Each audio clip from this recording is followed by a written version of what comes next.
That's interesting. So I guess I don't know how they capture this, but so these are defensive actions outside the penalty area per 90.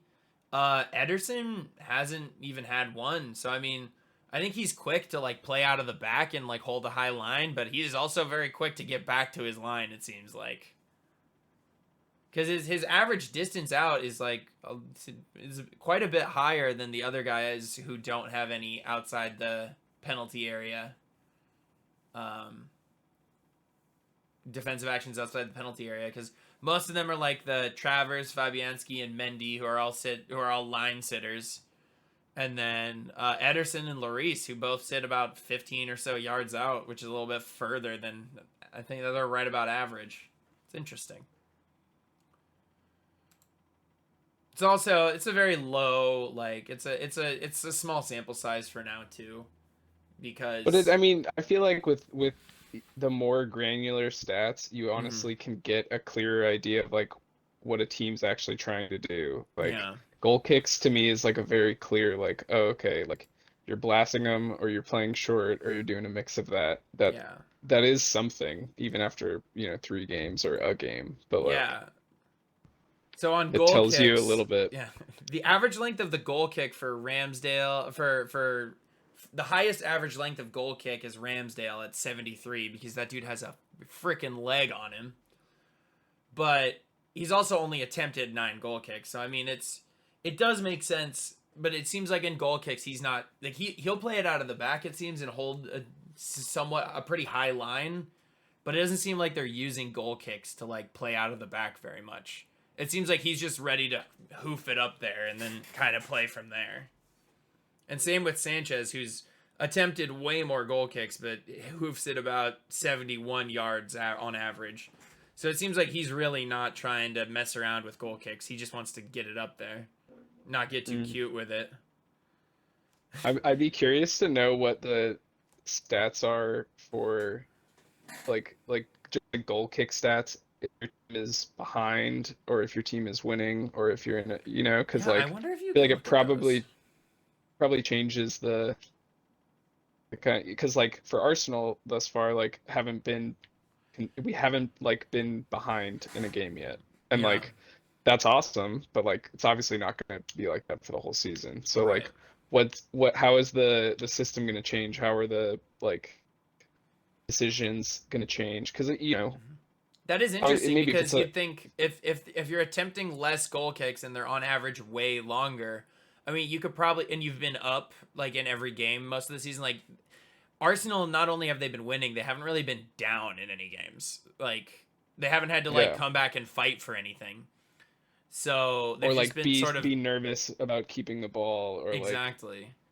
So I wonder if a lot of those goal kicks are come from like late games and like late game sort of like the other team is pushing high and really trying to get that goal and they're getting these goal kicks like and then Aaron Ramsdale's just like, well, I'm not we're not gonna get cute with this. We're up 2 in the 82nd. I'm just gonna hoof this as far as I can.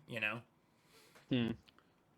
I wonder if there is. I would bet there's something to that. I don't know exactly how I would look at that in Football Reference. That's something to look into, but I would imagine that there is definitely something to what you're saying. Yeah, I'm gonna feed that prompt to an AI bot and it's Yeah. gonna teach me the meaning of goalkeeping.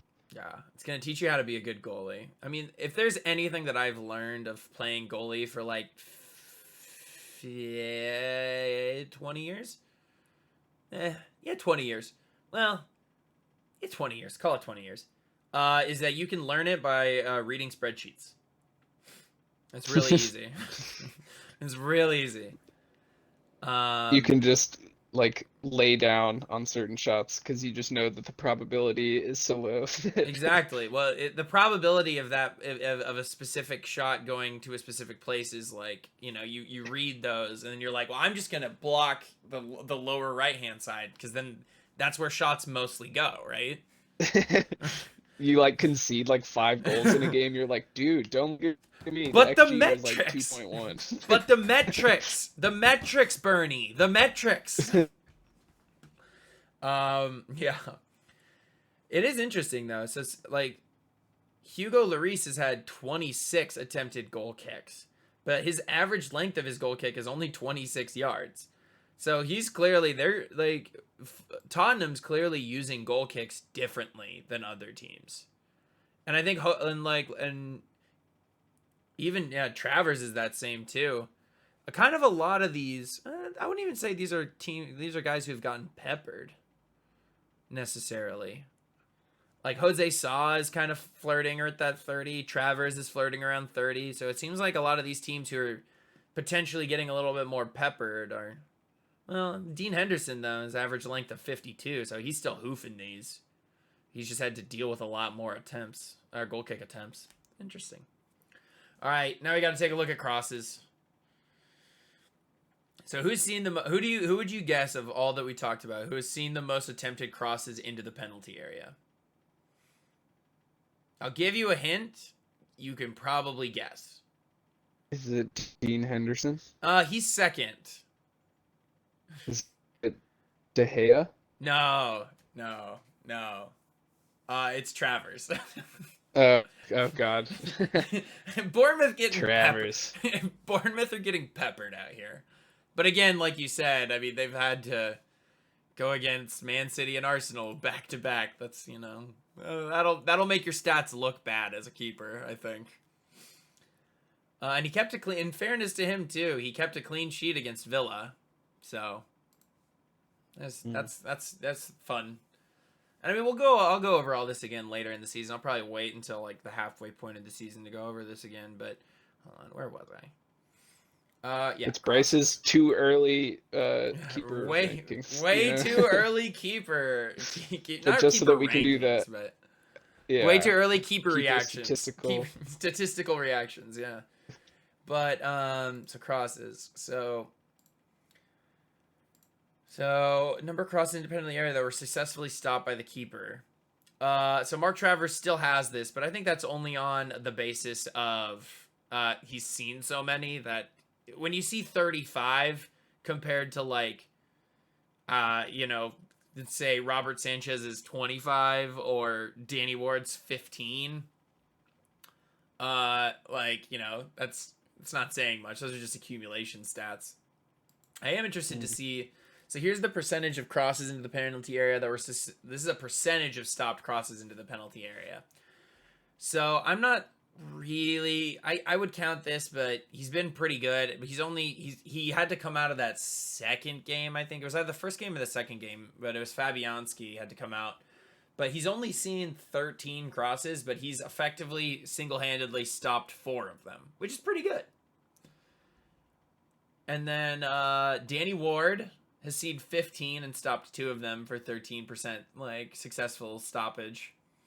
And it kind of goes from there. Nick Pope has seen 30 and stopped 3 of them. That's pretty good. And then Jose Sa has a pretty high number too. And it's kind of, I don't know if the stat really tells us anything because Ederson has seen 18 and hasn't stopped any of them, but also he has a lot of tall guys back there, and same with Allison. He's got defenders who kind of deal with a lot of those too. So I don't know if these crosses stats really tell us anything, particularly, but they're interesting to look at. Yeah, what's the XC expected cross? Well, do they take into account if it's a Trent cross or a Cedric Suarez cross? Yeah, that's a great question. I don't have the answer to that, unfortunately. You gotta hope it's more Cedric Suarez crosses though, because you've seen a lot of Trent crosses. You're probably having a bad time, Man. Well, that's interesting. So I mean, I would say if I had to rank my top 3 goalkeepers through the first 3 games, just for funs, all of these numbers are probably going to even out in a specific sense. But if I had to rank my top 3, I would probably put Henderson at the top and then a pretty huge gap. And then again, even just looking at this post-shot expected goals minus goals allowed is seems like a bit of a cheating stat, but I don't think it would be unreasonable. I want to give it to Robert Sanchez, but he had like the Brighton defense has just been so good. He hasn't really been tested this year, so I don't know if I can give him the second best keeper spot when like he's only seen eight shots like this whole season, like on target. That's not very many. And so what am I thinking? You know what I'm gonna do?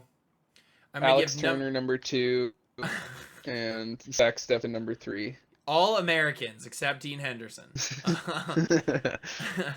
Did you know Gavin Bazunu is Irish? Irish. I didn't know that. Huh. Anywho, I would say through the first 3 games, my top 3 goalkeepers are Dean Henderson. I'll go with Nick Pope. Then it gets tough. I'm kind of like, I think Raya's been pretty good.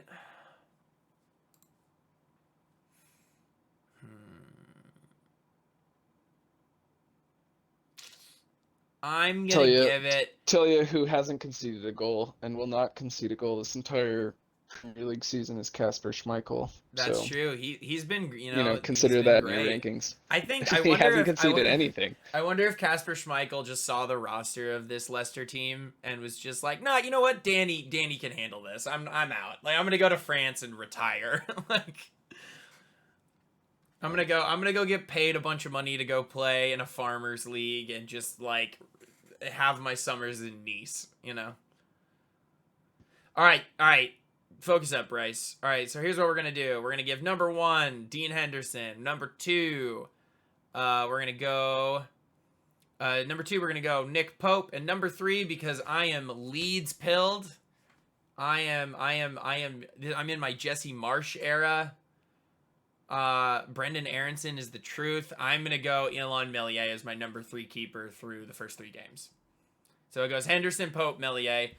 I couldn't decide between Meslier or Mendy's been fine. He's just let in kind of a lot of goals. And his one mess up last week was against Leeds was really bad. Like that one, it's like you can't get a top 3 spot when you can't be top 3 when you're just getting pestered like that by some American frat boy for the first goal of the game. That's pretty embarrassing for you. So. And I'm going to go worst keeper through the first 3 weeks. I'm actually going to go to Danny Ward. I think Mark Travers has just been sort of a victim of circumstance. I don't think he's that bad. I think he just saw 2 really good teams who are in form right in a row and got punished. So I think Danny Ward has actually been bad this season. I want to double check his stats.